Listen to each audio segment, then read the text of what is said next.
I've finally hit that point, There's too many tabs open, my inbox is full of half-read emails, and I just need a break. I've been thinking about roads in Greece, sun, sea, and some well-deserved peace and quiet.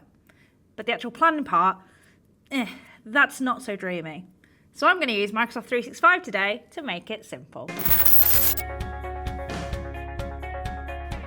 I'm starting with the itinerary because I'm the kind of person who likes a rough sort of plan for each day.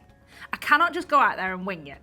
I've already done some research and I've dropped a few links into a Word document, such as places I want to explore, foods I want to try, and the beach that I'll probably never leave. And now I'm going to let Copilot handle actually planning it. I hit the Copilot button, ask it to create a 3-day itinerary using those links, and watch it build the entire thing. It formats it neatly and even switches to a table layout if I ask it. Perfect for checking things on my phone once I'm actually there. I'm also setting up a OneNote notebook. Everything's going in here. Travel confirmations, contact numbers, emergency info, and even a checklist for what I need to pack. It's now all in one easy to find place, and I can even share it if I actually choose to bring someone along with me. When I get there, I want to be there. No half-checking emails under the beach umbrella for me, thank you very much. So I'm going to set up an auto-reply in Outlook, and Copilot can even help me write it so that I can, politely, tell people to leave me alone while I'm away. Basically, now everyone knows I'm not available and I don't have to feel guilty about it. What I probably should feel guilty for, however, is the amount of photos that I take on holiday. Or at least, feel guilty when I show every single friend and family member them when I return.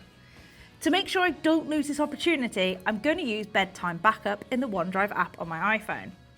Every night while I sleep and the phone charges, it backs up everything I've taken that day.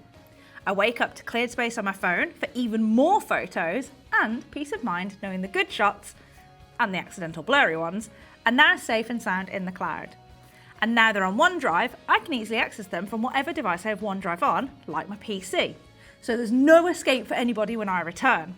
Also, when I'm sorting through trip photos, I just type what I remember, like sunset, market, or beach, into OneDrive search bar, and it will find it easily, which does save them at least some patience as they aren't watching me scroll endlessly trying to find that one specific shot. Coming home usually means an impending sense of dread over inbox chaos. But now, I've got Copilot in Outlook summarising email threads and highlighting any important actions that I've missed while I've been away. I'm catching up without the stress, keeping that post-holiday calm for as long as humanely possible. Planning this trip has actually felt kind of relaxing. Microsoft 365 just makes the whole thing easier before, during, and after the holiday. Just a heads up though, if you use the Microsoft 365 family subscription, those AI features like Copilot are only available to the main account holder. So if someone else in the family needs access, you'll need a personal subscription for them too. If you've used Microsoft 365 to plan a trip or are now planning your next getaway, let me know in the comments. That's it from me though today, as I think I've now got time to plan another holiday. Bye!